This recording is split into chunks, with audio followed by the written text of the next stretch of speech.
Glória a Deus, aleluia. Vamos ler então, Neemias capítulo 9, nesta manhã.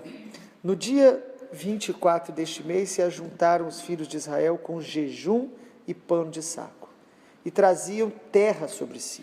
Os da linhagem de Israel se apartaram de todos os estranhos, puseram-se em pé e fizeram confissão dos seus pecados e das iniquidades dos seus pais. Levantando-se no seu lugar, leram o livro da lei do Senhor, seu Deus, uma quarta parte do dia. Em outra quarta parte dele fizeram confissão e adoraram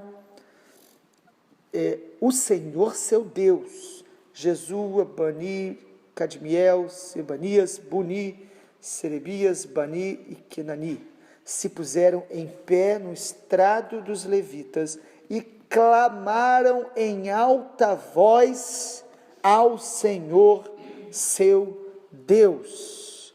Louvado seja o nome do Senhor. O versículo 5 fala aí que os levitas levantaram, bendizeram ao Senhor de eternidade em eternidade. Então se disse: bendito seja o nome da tua glória, que ultrapassa todo bendizer e louvor. Só tu és Senhor, tu fizeste o céu dos céus e todo o seu exército, a terra e tudo quanto nela há, os mares e tudo quanto há neles, e tu os preservas a todos com vida, e o exército dos céus te adora. Louvado seja o nome do Senhor. Tu és o Senhor, o Deus que elegeste Abrão e o tiraste de Ur dos caldeus e lhe puseste por nome Abraão. Glória ao nome do Senhor. Amém. Capítulo 8 de Neemias, que lemos ontem, fala sobre a volta à palavra. Todo o processo de restauração de Deus na nossa vida nos faz voltar a amar a palavra, a ansiar em meditar na palavra, a ter prazer na palavra, como o Salmo 1 diz. A restauração da alma nos faz amar o que é santo, amar, ouvir a voz de Deus.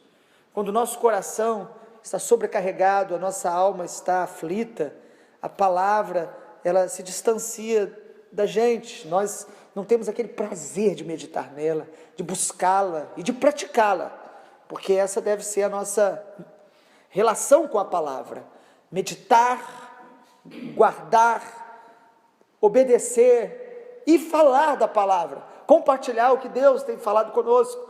A palavra, ela deve ser o centro da nossa vida. Quando nossa alma está nessa restauração, como a cidade e a nação de Israel nesse tempo de Neemias, quando a nossa personalidade em Cristo está sendo restaurada, nós vamos amando cada dia mais a palavra, porque Jesus, ele é o verbo de Deus, é a palavra viva. Quem ama Jesus ama a palavra, porque ele é a palavra de Deus que se fez carne.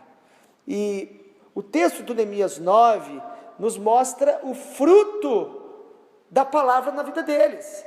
Quando nós nos voltamos para a palavra, como no capítulo 8, o que vai ocorrer conosco é o que ocorre no capítulo 9. A palavra nos leva a um estilo de vida de oração. A palavra renova o nosso relacionamento com Deus. O capítulo 9 fala de intercessão como um estilo de vida. Uma intercessão gerada pela palavra de Deus em nós e pela ação do Espírito Santo em nós. A palavra de Deus produz uma alegria maravilhosa, como diz no capítulo 8, um versículo muito conhecido, a gente não enfatizou ontem, mas o versículo 10 do capítulo 8 fala: não vos entristeçais, porque a alegria do Senhor é a nossa força. As pessoas estavam ali chorando, até quebrantados diante da palavra, e até começou a haver uma tristeza, e vem essa palavra de Deus a eles: a alegria do Senhor é a nossa força. Então isso é algo que Deus faz com a gente, é renovar essa alegria com a palavra, alegria de falar do amor de Deus, alegria de se envolver com a obra de Deus. Tudo isso é resultado da palavra em nós, mas a palavra de Deus vai nos conduzir a uma vida de intercessão profunda, a uma vida de oração genuína, A oração e a intercessão não podem ser manifestações esporádicas na nossa vida, deve ser um estilo de vida diário. A Bíblia fala sobre o orar sem cessar. Jesus fala sobre os que clamam a Ele de dia e de noite. Às vezes olhamos um homem e uma mulher de oração, nos surpreendemos. Deveria ser comum aqueles que são do Senhor, eles devem ter esse altar de oração todos os dias sendo edificados. E olha só como que nós vemos no capítulo 9, essas marcas aí de uma verdadeira oração movida pela palavra. Em primeiro lugar, amado, a intercessão movida pela palavra é uma intercessão de um coração quebrantado, um coração humilde. O texto fala que no versículo 1, que eles se ajuntaram para jejuar e com pano de saco eles se vestiram. Ou seja, uma atitude de humilhação, de quebrantamento. A palavra de Deus vai gerar em nós um clamor, uma súplica, uma oração, com o coração quebrantado, com o coração que se arrepende do que nós não estamos vivendo em Deus, um coração quebrantado que se arrepende do que nós percebemos que nos contaminou na caminhada, porque nós vamos sendo contaminados, sem perceber, pela cultura, pela nossa própria carnalidade, pelas setas do inimigo, às vezes por relacionamentos que nós nos frustramos com pequenas coisas, e aquilo vai contaminando a gente.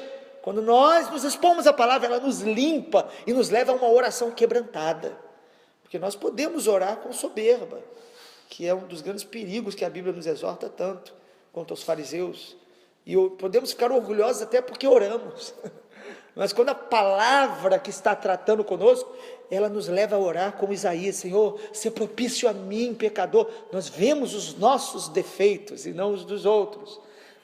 A intercessão movida pela palavra é uma intercessão que nasce de um coração humilde, que se arrepende, que confessa, que jejua. Nós precisamos jejuar como um estilo de vida. Nós precisamos jejuar de uma maneira que possamos nos humilhar diante de Deus para nos tornar mais sensíveis a Deus, não o jejum como algo para, de alguma maneira, convencer Deus a fazer o que a gente quer, mas é o jejum para nos quebrantar e ouvir Deus, ser mais sensível, nos humilhar. Em segundo lugar, a intercessão movida pela palavra do capítulo 9, é uma intercessão com um coração adorador, um coração que reconhece quem Deus é, um coração grato, que louva. Olha o versículo 5 a 7 que nós lemos, irmãos, fala aí que na oração eles começaram a bendizer ao Senhor. O versículo 5 diz que eles começaram a glorificar ao Senhor, dizendo que Ele é Deus de eternidade em eternidade, bendito seja o nome da sua glória, que ultrapassa todo bendizer e louvor. Quando a nossa alma está tribulada, ferida, oprimida, nós só olhamos para a nossa própria ferida e para a nossa própria dor.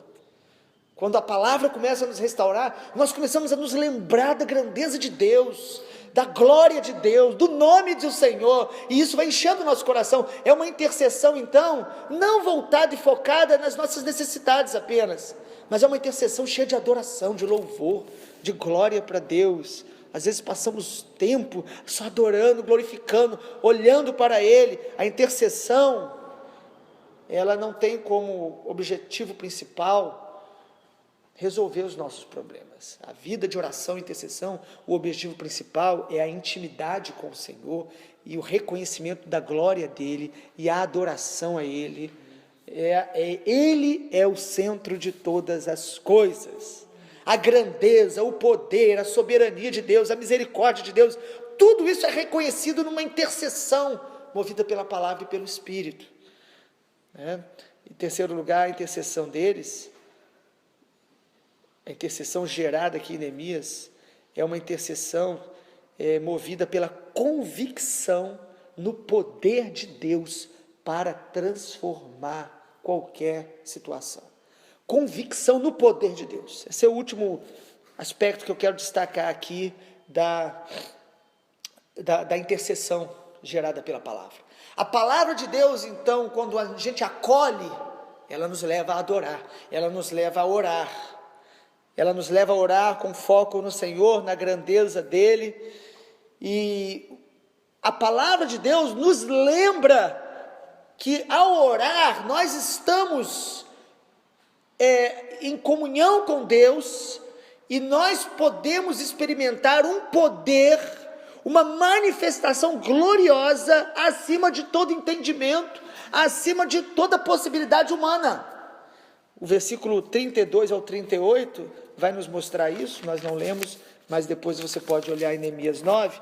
Neemias 9, 32 fala: agora, ó Deus nosso, Deus grande, poderoso, temível, que guardas aliança e misericórdia, não menospreze a aflição que nos sobreveio a nós, aos nossos reis e príncipes, sacerdotes, profetas, desde o dia dos reis da Assíria até o dia de hoje, porque tu és justo em tudo quanto tem vindo sobre nós. A intercessão deles, então, movida pela palavra e pelo Espírito de Deus, porque Ele é quem nos ensina a orar, os leva a reconhecer que o Deus é grande, poderoso, temível, e que mesmo que eles estivessem sofrendo desde o cativeiro assírio, tantas consequências dos erros que eles cometeram, Deus é poderoso, grande, para fazer infinitamente mais do que tudo que pedimos ou pensamos. Quando a gente ora, nós precisamos lembrar, ou a palavra de Deus vai nos lembrar do poder de Deus à nossa disposição quando oramos. Por isso lá em Tiago diz, muito pode por sua eficácia a súplica do justo. Lembrando aos irmãos que já conheciam o Senhor, que já tinham o Espírito Santo, lembrando a eles, olha, a oração do justo, ela pode muitas coisas em seus efeitos. Então a verdadeira oração vai nos lembrar, vai nos dar convicção do poder de Deus para transformar qualquer realidade, para nos transformar, para nos moldar, para nos tornar cada dia mais parecidos com o Senhor. Nós precisamos orar e crendo. A Bíblia diz, ore, peça a Deus. Se alguém precisa de sabedoria, peça a Deus, que a todos vai dar liberalmente. Mas tem lá uma condição, peça porém com fé, em nada duvidando.